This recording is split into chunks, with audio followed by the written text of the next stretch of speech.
पंडित जी राधे राधे। राधे राधे। आज हमें आप प्लीज ज्ञान दें कि शक्ति क्या है। जय श्री राम। मेरे जो भी सब्सक्राइबर नॉन सब्सक्राइबर हैं सबको मेरे तरफ से हार्दिक नमस्कार। जय श्री राम। आपने प्रश्न किया कि शक्ति क्या है।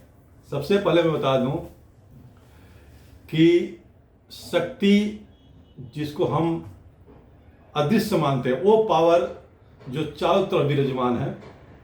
माता रानी का एक श्लोक है, सर्वमंगल मांगल्ये शिवे सर्वार्थ साधिके शरण्ये त्र्यंबके गौरी नारायणी नमस्तुते। माँ भवानी सबका कल्याण करें। हम आते हैं अब प्रश्न पे। शक्ति को हम सामान्यतः 3 भागों में बांटे हैं। सबसे पहला है ज्ञान शक्ति, उसके बाद क्रिया शक्ति और उसके बाद इच्छा शक्ति। दोस्तों मैं आपको बता दूं कि इसी 3 शक्तियों को हम 3 नामों से जानते हैं। जो ज्ञान शक्ति है वो ब्रह्मा के रूप में जानते हैं, क्रिया शक्ति विष्णु जी के रूप में जानते हैं और इच्छा शक्ति हमारे बाबा भोलेनाथ शिव जी के रूप में जानते हैं। और ये तीनों शक्ति हमारे अंदर समाहित है, लेकिन हम उस चीज को अनुभव नहीं कर पाते हैं कि वो शक्ति हमारे अंदर है तो है कहां। अब उसको पाने के लिए आपको आत्ममंथन करना बहुत ही जरूरी है। आत्ममंथन कैसे करें? आप अपने विचार पे, आप अपने कर्म पे और अपने इच्छा के ऊपर कंट्रोल करें। हम लोग क्या करते हैं, उस पर कंट्रोल नहीं कर पाते हैं, जिससे हमारी माइंड जो है, हमारे मस्तिष्क जो है विकृत होता है, चारों तरफ फैलता है। आप देखे होंगे कि जब भी योगा क्लास में आप जाते हैं, योग करने जाते हैं, तो योग का स्वाभाविक अर्थ है कि आत्मा को परमात्मा से के साथ जोड़ना, यानी अध्यात्म को अपने अंदर भरना, उसको लेके आना। लेकिन उसमें होता क्या है, देखते होंगे कि जब हम शवासन या मेडिटेशन में बैठते हैं तो हमारे ध्यान में, हमारे दिमाग में बहुत सारी चीजें ऐसी आती हैं जो पहले से भरा हुआ रहता है और भी आते रहता है। आज जो भी योग टीचर होते हैं, जो शिक्षक होते हैं, वो कहते हैं जो आ रहा है उसको आने दीजिए, जो जा रहा है उसको जाने दीजिए। जब आपके मस्तिष्क शून्य हो जाता है, जब इसके अंदर आना जाना बिल्कुल बंद हो जाता है, तब आपकी जो कुंडली है, जो आपका जो बोलते हैं नाड़ी, जो आपकी जो ज्ञान केंद्र है, उसकी जो कुंडली है वो जागृत होना शुरू होती हैं। तो हमारे जो शक्तियां हैं उसको आप समझें, और वो जब शक्ति को आप समझेंगे और शक्ति को इस्तेमाल कैसे किया जाए, तभी आप अपने लक्ष्य को प्राप्त कर सकते हैं। तो हम आपको बताते हैं कि तीनों शक्तियों का अलग अलग कार्य कैसा है और किस रूप में और किस तरीके से ये कार्य करती हैं, और कार्य नहीं होने पर हमको क्या नुकसान होते हैं और कार्य होने पे हमें क्या उसके फायदे होते हैं। ये दोनों मैं आपके साथ बताऊंगा, जिससे कोई भी कार्य करते हो आप तो डू एंड डोंट्स लिखा हुआ रहता है, क्या करें और क्या नहीं करें। ठीक है, तो उसके बारे में आपको बताऊंगा। तो आप इसको थोड़ा ध्यान से सुनेंगे, और अगर इसको सुनने के बाद अगर इसको आप अपने आप में उसको इम्प्लीमेंट करते हैं, तो मैं आपको विश्वास दिलाता हूं कि चाहे विद्यार्थी हो या नौकरी पेशा वाले हो, चाहे नौकरी की तलाश में हो, आज नहीं तो कल, जिस दिन से ये मैं जो टिप्स बता रहा हूं, अगर उसको सीखना शुरू कर दिया और जानना शुरू कर दिए, उसको लक्ष्य 100% मिलेगा। तो सबसे पहला आता है शक्ति का पहला शब्द, जिसको बोलते हैं ज्ञान शक्ति। आप बहुत अच्छे पढ़ाई लिखाई किए हैं, बहुत अच्छा ज्ञान है, बहुत विद्वान आदमी है, लेकिन आपको जो ज्ञान है वो ज्ञान आपके पास, आपने बहुत सारे चीज़ों से, किताबों से, स्कूलों से, व्यवहारिक से बहुत सारे ज्ञान एकत्रित किए हैं।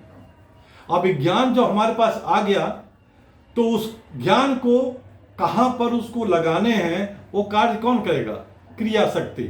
ज्ञान हमारे पास है, लेकिन अगर क्रिया शक्ति वो एक्टिव नहीं है, हम ज्ञान पूरा विद्वान है लेकिन घर से बाहर नहीं जा रहे हैं, वो ज्ञान है हम दूसरे को बांट नहीं रहे हैं, वो ज्ञान है किसी संस्था के ऊपर हम उसको इंप्लीमेंट नहीं कर रहे, तो ज्ञान आपका बिग जीरो है। उससे ना आपको फायदा है, ना आपको परिवार को फायदा है, ना आपको समाज को फायदा है, ना आप देश को फायदा है। तो उस अगर ज्ञान को आपने हासिल किया है तो उसको उपयोग में लाया जाए। और उपयोग में लाने के लिए कौन शक्ति एक्टिवेट होनी चाहिए? वह है क्रिया शक्ति, कार्यान्वित होना चाहिए। वो ज्ञान हमारे मस्तिष्क हमें काम करने की उद्दीत करती है कि आप ये काम करो।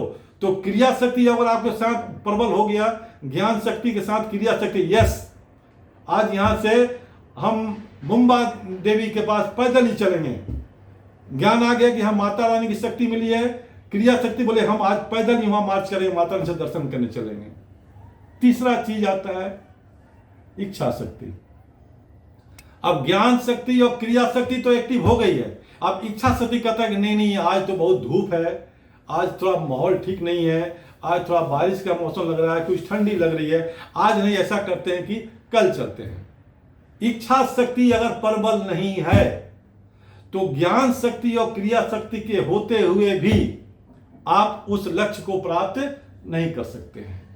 इसलिए आपको मेरे दोस्तों, अगर उस लक्ष्य को हासिल करना है जो आपको चाहिए, कौन सा लक्ष्य? जो सबके लिए कल्याणमय हो, चाहे वो सद भावना सद रास्ते पर चल रहा हो, उस लक्ष्य को पाने के लिए ही वो शक्ति काम में आती है। अगर गलत काम अपना के अगर दिमाग में सोच के चलेंगे तो ये तीनों शक्ति जो बताया था आपको, ब्रह्मा विष्णु महेश, कदापि आपको इस आगे बढ़ने में प्रेरित नहीं करेंगे।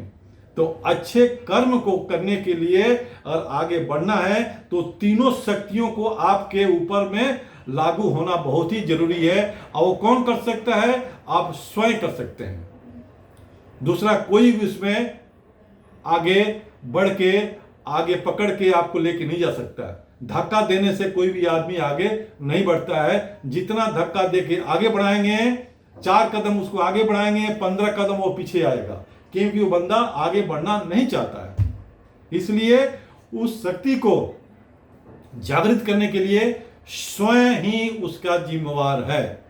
तो आपको अपने लक्ष्य को हासिल करना है तो ज्ञान शक्ति, क्रिया शक्ति और इच्छा शक्ति को प्रबल करना है, उसको बहुत ही पावरफुल तरीके से इस्तेमाल करना है। आपके इस ब्रह्मांड की कोई भी ऐसी शक्ति नहीं है जो आपको आपके लक्ष्य तक जाने में रुकावट पैदा कर सके।